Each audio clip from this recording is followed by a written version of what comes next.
Buongiorno, benvenuti alla TG Sicilia, le principali notizie. Catania, le mani della mafia sulle aste giudiziarie, minacce e violenze per scoraggiare l'acquisto di case e terreni, 16 arresti, in carcere anche un ex assessore di Paternò, il sindaco Naso tra i 56 indagati. Sconcerto sempre a Catania per il degrado di Piazza Europa dopo la recente riqualificazione con i fondi europei. Il presidente di Abetnea Cannizzo: siamo esterrefatti. Palermo, arrestati i 2 uomini che a novembre hanno violentato una turista canadese. La donna, che aveva sporto denuncia, ha raccontato ai carabinieri: uno di loro era gentilissimo, mi sono fidata. Crisi idrica, senza acqua, questa volta a Favara, grosso comune dell'Agrigentino. La gente esasperata è scesa in piazza per protesta.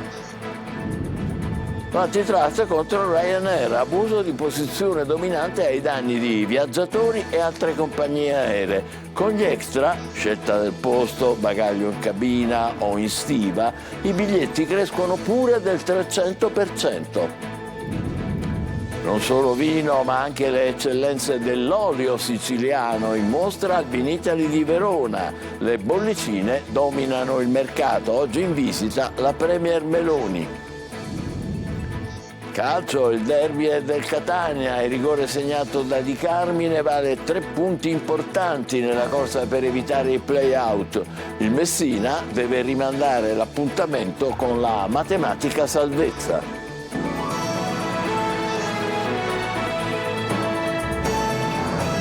Bentrovati. Violenze e minacce mafiose per scoraggiare gli acquirenti di case e terreni all'asta nel territorio di Paternò.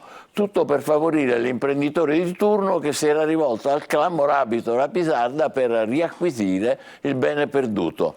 Tra i 16 arrestati dai carabinieri a Catania anche un ex assessore comunale e tra i 56 indagati pure il sindaco di Paternò, Naso. Roberta Lunghi.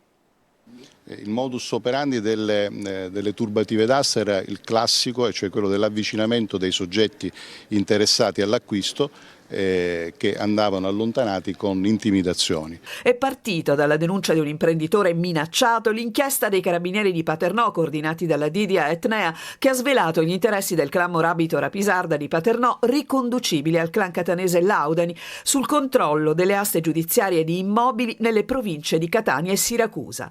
16 gli arresti dei carabinieri del comando provinciale di Catania, oltre a un provvedimento di divieto di esercitare la professione per 1 anno a un avvocato siracusano che avrebbe operato per orientare una vendita. 8 le aste inquinate scoperte e il fine era sempre lo stesso. Tutto questo per agevolare il soggetto che voleva essere, per così dire, che si voleva far destinatario dell'acquisto, che ovviamente in cambio ricompensava l'organizzazione criminale che l'aveva favorito. La cifra in percentuale incassata dal clan variava a seconda dell'importo del bene. In un'occasione sono state versate nelle casse della famiglia mafiosa 25.000 euro. I soldi spesso andavano in condivisione con il gruppo Assinnata, articolazione della famiglia Santa Paola Ercolano di Catania, che certifica un patto di coabitazione tra i clan. Tra i 17 destinatari di provvedimento cautelare anche Pietro Cirino, ex assessore comunale di Paternò, che avrebbe messo a disposizione dei clan il proprio bagaglio di conoscenze e le proprie entrature nella politica locale, ma anche un imprenditore agricolo, Francesco Di Perna, che avrebbe messo a disposizione un suo capannone per i summit mafiosi. Nell'indagine è scoperto anche un cospicuo traffico di droga che ha portato al sequestro di 71 kg di stupefacenti.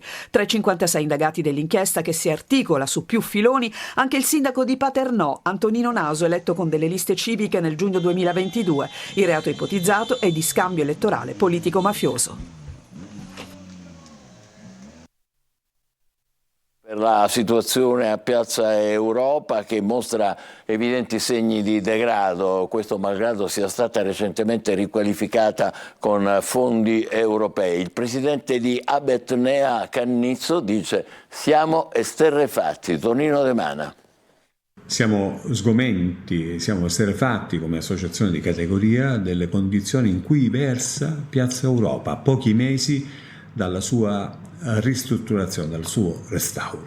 L'indignazione di Franz Cannizzo, presidente di Abetnea, è quella dei tanti catanesi che, dopo aver atteso la riqualificazione di Piazza Europa, se la ritrovano già in condizioni di evidente degrado, lasciando perdere la spazzatura che trabocca dai contenitori, i vetri disseminati e le tante fioriere che somigliano sempre più a cestini per i rifiuti. Piazza Europa è l'immagine simbolo del vorrei ma non posso. Abbandonato da anni, finalmente il salotto buono di Catania ha ricevuto le giuste attenzioni, ma l'inciviltà, la mancanza di controlli e l'approssimativa gestione hanno già reso vani parte degli interventi.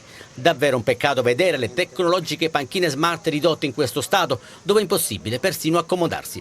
E che dire dell'area fitness vandalizzata con uno degli attrezzi già fuori uso e rimosso per evitare che venisse addirittura rubato. E che fine faranno gli alberi? Con la siccità e la scarsa irrigazione, la terra secca lo dimostra, non dureranno a lungo. Questo Leandro dovrebbe fiorire a maggio, ma difficilmente ciò avverrà. Un'altra piazza, questa volta a Sannullo, non ha ricevuto finanziamenti europei e resta comunque nell'oblio. Si intravedono le banchine in piazza Impastato, non sono smart come quelle in piazza Europa, ma sono lo stesso inaccessibili perché l'erba alta non consente di mettere piede. Da queste parti il rischio incendi è elevato, così qualcuno si accorgerà di questa piazza soltanto quando arriveranno i mezzi di soccorso.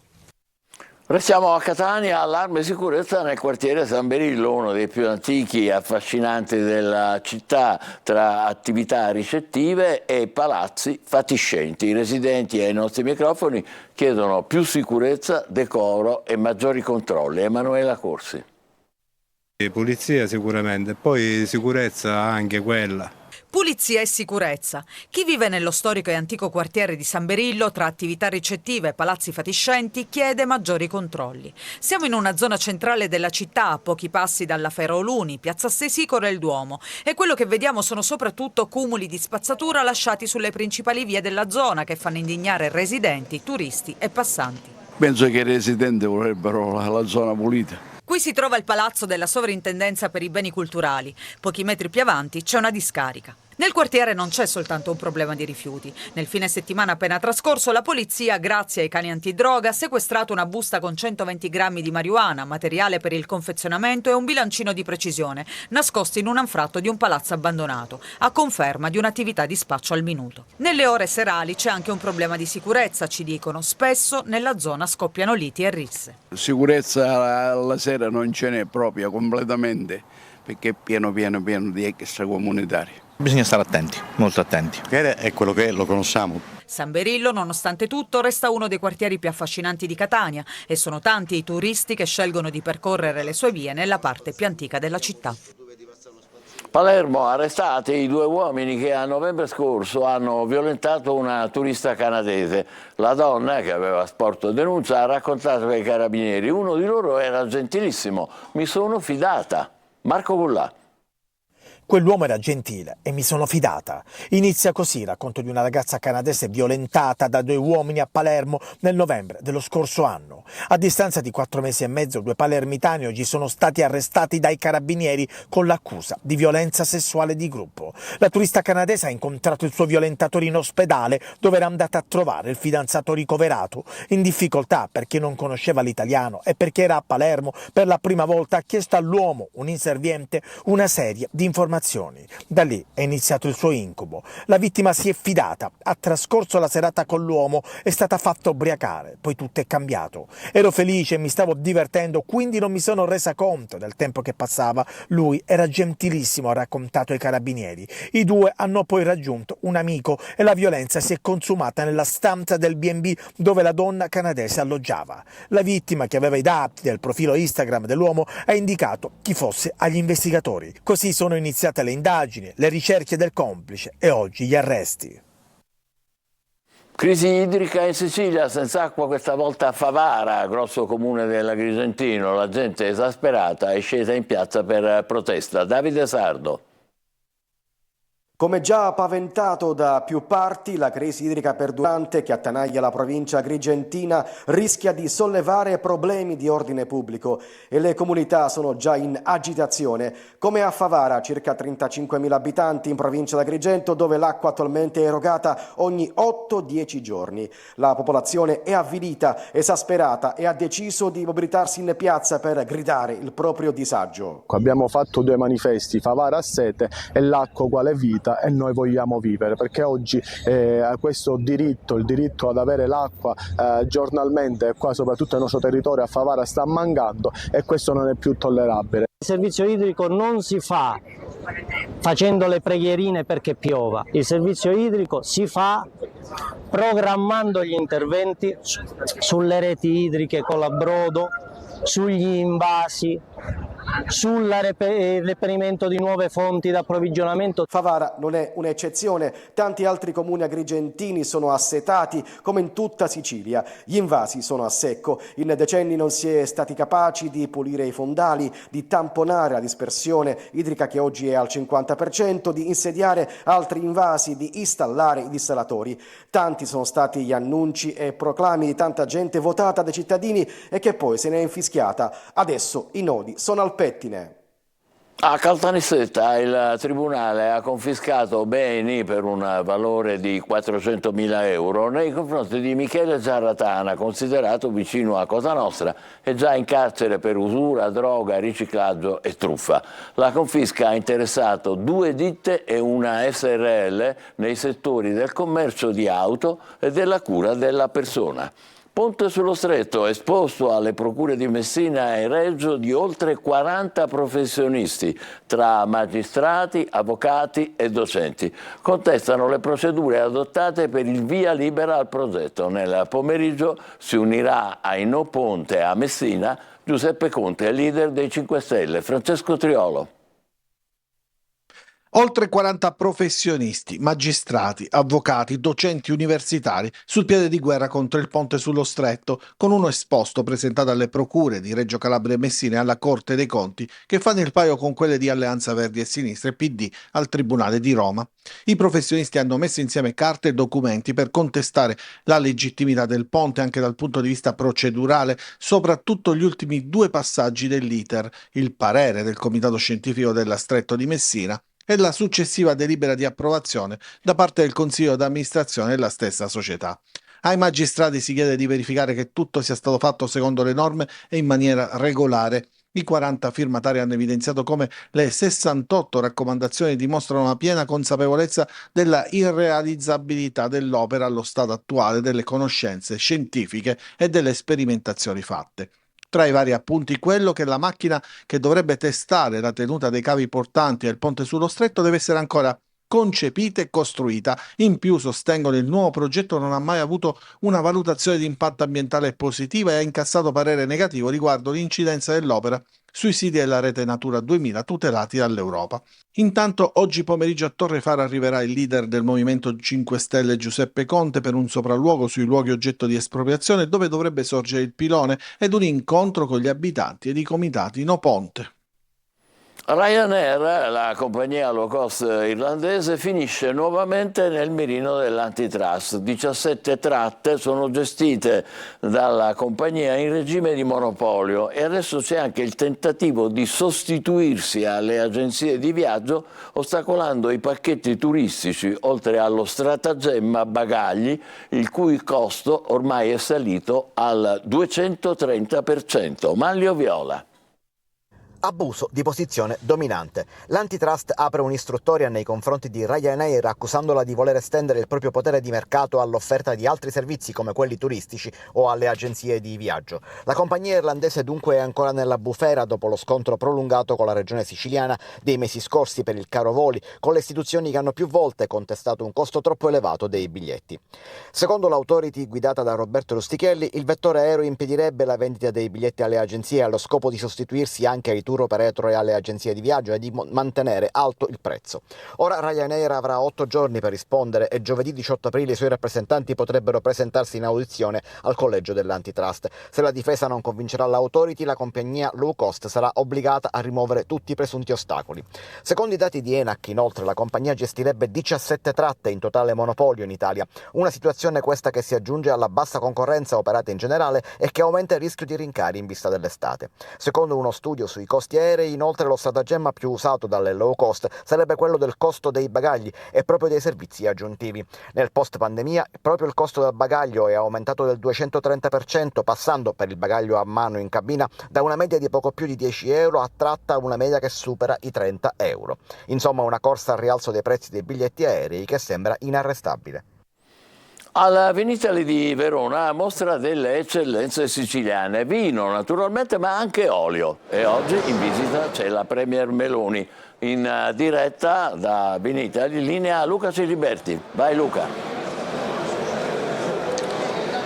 Buongiorno Michele, buongiorno ai telespettatori di Antenna Sicilia. Oggi è la giornata di Giorgia Meloni al Vinitaly. La Premier, dopo aver rimandato l'appuntamento previsto ieri, si è presentata qui al Salone Internazionale del Vino di Verona, 56esima edizione, proprio per sostenere il comparto dell'agricoltura e il comparto del vino. Fuori anche una manifestazione dei trattori, a testimonianza di quanto le politiche dell'Unione Europea non piacciono proprio a questo settore dell'agricoltura. La difesa dell'agricoltura, la difesa del vino e soprattutto la difesa del Made in Italy sono stati i punti dell'intervento del Presidente Giorgia Meloni, che ha detto: attenzione, non cadete nell'inganno dell'Italian sounding, ovvero tutti quei prodotti che hanno il nome che sembra italiano però poi di italiano non hanno niente. Siamo all'interno del padiglione Sicilia che rappresenta la nostra regione. Con noi c'è il Presidente dell'Assemblea regionale Gaetano Galvagno, che salutiamo, giusto perché oggi ha accompagnato anche questa visita della Meloni la regione Sicilia, presente ovviamente con grandi produttori a questo salone. Sì, alla regione siciliana, che l'Assemblea regionale siciliana oggi è presente. Ringraziamo il Premier Giorgia Meloni ma anche i ministri che ci sono stati tra ieri ed oggi, e quindi mi riferisco al Ministro Lollobrigida e al Ministro Adolfo Urso. Un momento importante per testimoniare l'importanza dei nostri prodotti, le nostre eccellenze, e ci auguriamo che la politica possa assolutamente essere sensibile a quelle che sono le problematiche e a quella che deve essere la valorizzazione dei nostri prodotti. Siamo sempre qui dal Salone perché oggi è una giornata molto importante, perché l'abbiamo scoperto proprio con il Presidente Giorgia Meloni. Guardate, ve li faccio vedere. Questi ragazzi sono gli ragazzi e il professore dell'Istituto Damiani Abela di Marsala. Questi ragazzi che frequentano l'Istituto Tecnico Agrario hanno prodotto quello che è stato premiato come il miglior vino delle scuole agrarie d'Italia, quindi un premio, un riconoscimento molto importante. Vi facciamo vedere questi ragazzi e li salutiamo. Prima di restituire la linea allo studio e di darvi l'intervista dell'assessore all'agricoltura Luca San Martino, vi ricordiamo che oggi c'è stato un incontro molto importante proprio qui al Vinitaly tra tutti i presidenti, anzi tra tutti gli assessori all'agricoltura d'Italia. L'assessore San Martino, che adesso sentiamo ce lo ricorderà, ha esposto il problema della siccità in Sicilia, siccità che ovviamente incide anche sul prodotto vitivinicolo. Il servizio di Luca San Martino e poi la linea allo studio. In Commissione Politiche Agricole ho esplicitato quello che è l'indirizzo del governatore Schifani sulla dichiarazione di stato di emergenza nazionale per la siccità. Abbiamo rappresentato la grande difficoltà dei produttori e allevatori siciliani in questo anno drammatico a causa della mancanza di risorsa idrica. Ho trovato solidarietà e sono certo che la Presidenza del Consiglio dei Ministri, grazie al Presidente Meloni, saprà adeguatamente guardare con interesse a quella che è una drammatica crisi di produzione. Possiamo fare già un primo bilancio di questo Vinitaly per la Sicilia? Ma 139 aziende che hanno entusiasmato, che hanno registrato numeri da record. Il Padiglione della Sicilia, collaborato al Dipartimento Regionale dell'Agricoltura, ha messo in campo le eccellenze siciliane, ma soprattutto ha raccontato quella storia di produzioni che sono ormai lontane anni luce da quello che era la viticoltura di tanti anni fa, e che invece hanno saputo mettere in campo le eccellenze. Qual è la nuova tendenza? La nuova tendenza è quella di accompagnare a un cambio di consumi le nuove generazioni. Le nuove generazioni prediligono i bianchi e le bollicine, c'è un calo di tendenza sui rossi. Il governo sta insieme ai produttori tracciando una nuova rotta per il futuro. Sport e promozione turistica. Le bellezze archeologiche di Agrigento hanno fatto da cornice alla mezza maratona della Concordia e al primo gran fondo della Valle dei Templi. Davide Sardo.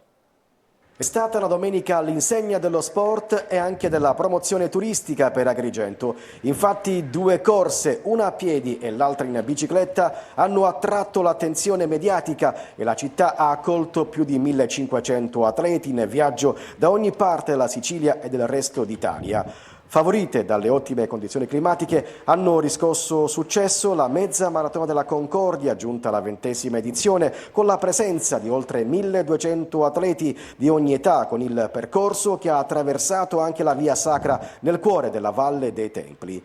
È il primo gran fondo della Valle dei Templi di mountain bike, con 250 ciclisti agguerriti in un impegnativo percorso ricavato tra i terreni aridi della zona archeologica. Dopo 40 chilometri ha trionfato l'agrigentino Alberto Lamantia. Il percorso veramente bello, perché al di là che passavamo dentro la Valle dei Templi, toccavamo anche altri comuni che solitamente non vengono sfiorati mai da manifestazioni come Montaperto e Giardina. È abbastanza tecnico, veloce, molto divertente. Il marocchino del Latina Outdoor, Morad Edouaci, ha vinto la mezza maratona della Concordia, staccando di pochi secondi il palermitano Domenico Conti. Infine, la fortissima atleta di Partinico, Maria Bilello, ha rispettato i pronostici alla vigilia e ha stravinto la sua categoria. In Sicilia le lezioni scolastiche si concluderanno il 7 giugno dell'anno prossimo e si tornerà a scuola il prossimo 12 settembre. Lo ha stabilito un decreto dell'assessorato regionale all'istruzione. Adesso facciamo una breve pausa, tra poco il calcio con il post derby Catania-Messina. State con noi.